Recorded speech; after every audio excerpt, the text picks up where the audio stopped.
Well, this is the first company on which I am doing third video and all on fundamental analysis. The very first video that I had done in which I had explained just the various products of the company and various business segments of the company. The second video which I had done, in this I had explained entirely about the financials of the company. And what is the third video about? It's about the Q4 results. But which is the company?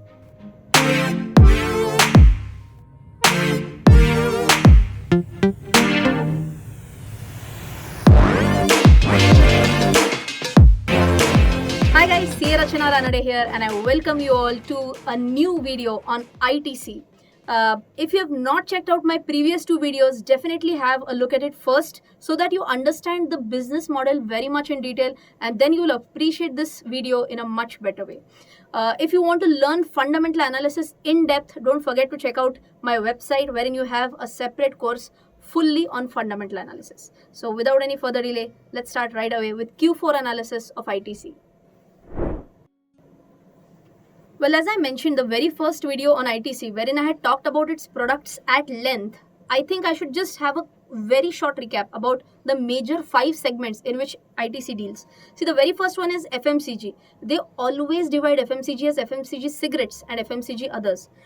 Just for your information, ITC is the third largest FMCG company in India. It also has one more business segments, which is hotels, followed by agribusiness, wherein they are a pioneer in rural transformation, wherein they have started a different service known as e-Chopal, which I'm going to talk about in the very next section of the video.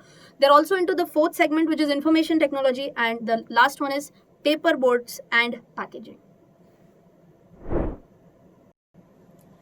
Every company is really bothered about ESG. And what is that? Environmental, social and governance.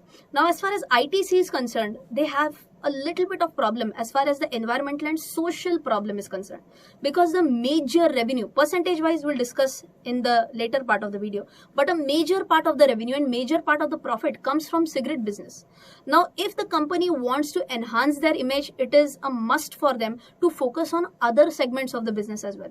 And one of the business segment apparently on which they are pretty much focusing is the agribusiness segment. For this, let me take you to the e-Chopal, which they have now set up for an upgrade. There was a recent article which came up on 21st of June 2020, wherein they said that the e-Chopal 4.0 version is coming up. Just an interesting fact to start off, what is this e-Chopal?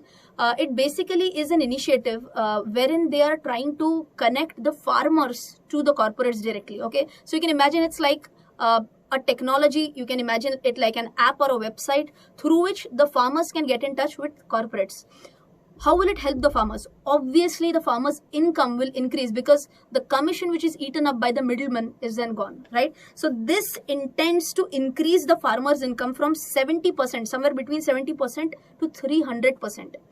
So this is the benefit for the farmers. What is the benefit for the company?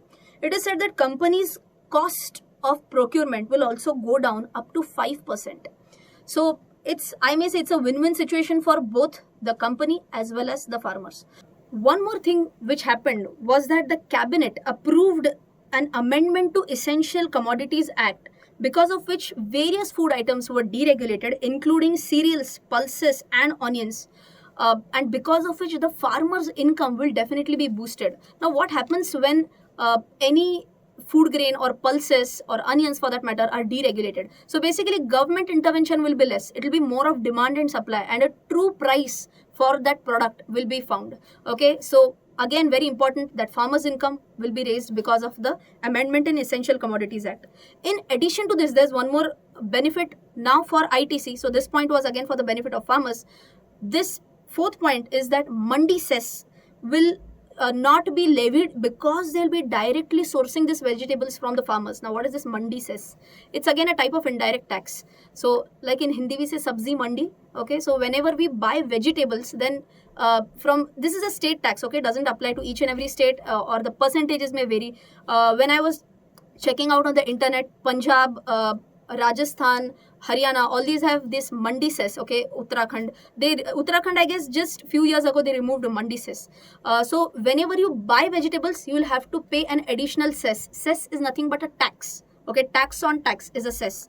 But because they would be directly resourcing the vegetables from the farmers, they will not have to pay mandi cess. So all 4 points I talked about right now, either or they were benefiting the farmers or the corporates. So all in all, a good one, and all is possible because of this e-Choupal thing, because they are directly sourcing the material from farmers. Now what is that target? Now understand that target is to reach out to 10 million farmers through this e-Choupal by 2030, and currently they are reaching out to 4 million farmers only. So they are trying to more than double the reach to the farmers in the next 10 years. Again, I'm repeating why I'm covering this part on e-Choupal at length, because this is a very recent thing which came up in the news. It's very much there on the website as well. This was a news on 21st of June 2020, right? And one more very interesting thing I found out on the internet in the same article is that when the initial proposal for e-Choupal was laid down by Mr. S. Sivakumar, he had just asked for 50 lakh rupees for this development of the entire technology. And the then chairman liked it so much that instead of 50 lakh which was demanded, he approved a budget of 10 crores for the e-Choupal thing.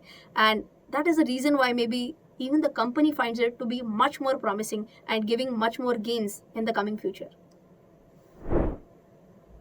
Coming up with one more update with ITC. By the way, this announcement was made on 23rd of May 2020, wherein they entered into a share purchase agreement to acquire 100% of the equity share capital of Messrs. Sunrise Food Private Limited.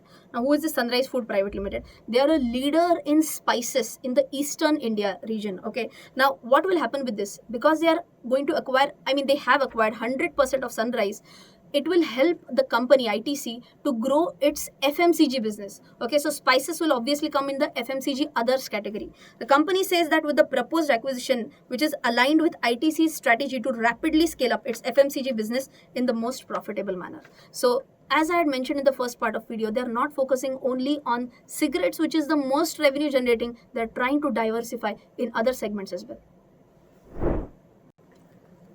So coming finally to the Q4 highlights, the very first and foremost is that the board has recommended a dividend of 10 rupees 15 paisa per share. But the X date for this is 6th of July, which is Monday. So by the time this video is released, the X date will be, so this video will release, is releasing on Saturday. Sunday, anyways, market is closed. Monday, it will go ex-dividend, okay? So Monday, you will understand that the share price will definitely fall down. As I'm recording the video, the share is trading somewhere around at 205 rupees. So ideally, with 10 rupees of dividend in picture, on Monday, the share price should be somewhere around 195 rupees. Plus or minus, it could be some rupees, but it should fall down at least around 10 rupees, okay? Could this be a buying opportunity? I'll talk about that at the end of the video. No? So you'll have to watch till the end to understand could this be a buying opportunity. Second thing which is important of Q4 highlight is that ITC right now has been ranked as number 1 among globally, by the way, amongst the peers on ESG, which I talked about, environmental, social and governance performance. Okay.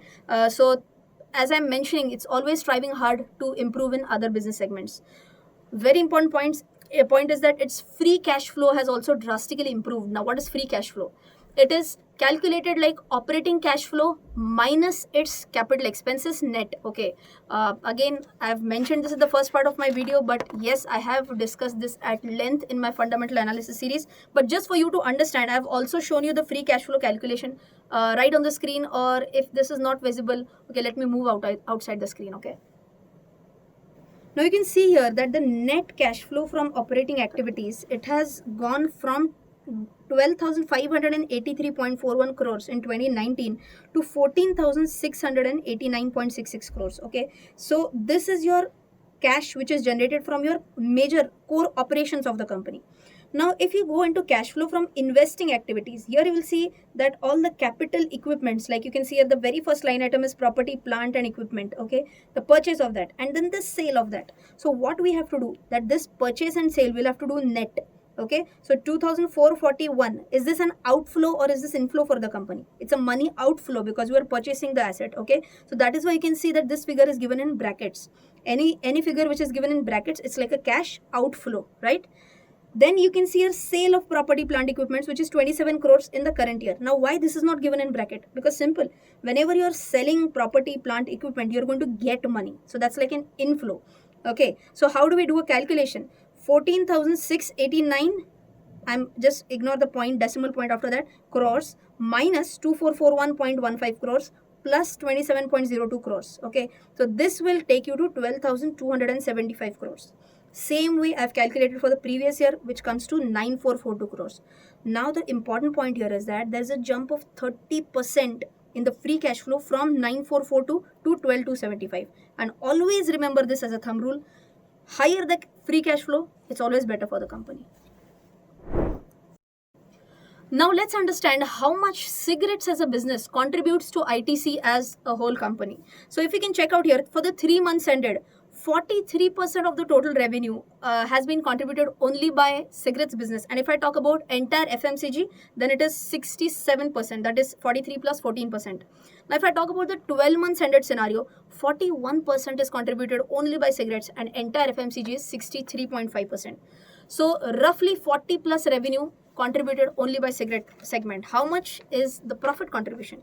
Now if you check out here, 79% for the full year ended, I'm talking about 79% is contributed only and only by cigarettes category.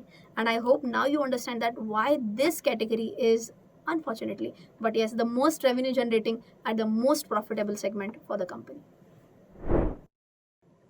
Okay, so as usual, a little bit of in-depth analysis is required. It's my video, so some in-depth analysis is required, right? So here you can see the full consolidated financial result for the 12 months as well as the quarter ended. I know it will not be completely visible to you. It's a shorter screen, but again, I'll try to use the magnifying glass for the important one. Here you can see exceptional items, okay?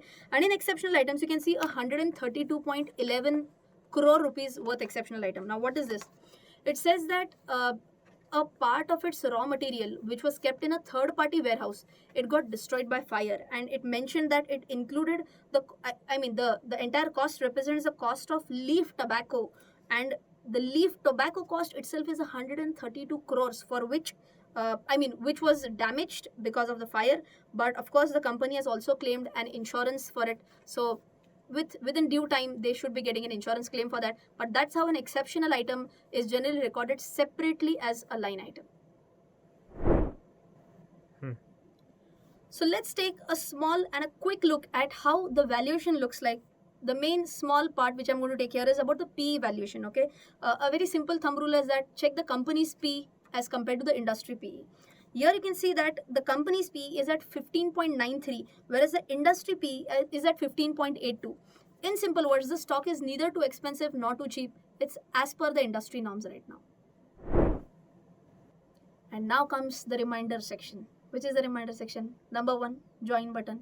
Number 2, my Telegram channel. I've been telling this in all my live streams that if you want daily updates, daily 3 posts we put there, one before the market starts, one after the market ends, and one financial term for the day. Then if you're interested to know about this, please join my Telegram channel. The link is also there in the description box, okay? And the third reminder, if you're liking my content, don't forget to share my videos with your friends through WhatsApp, Facebook, Telegram, whatever, okay? So that's it from my side. I hope you have enjoyed this content as well. Jai Hind and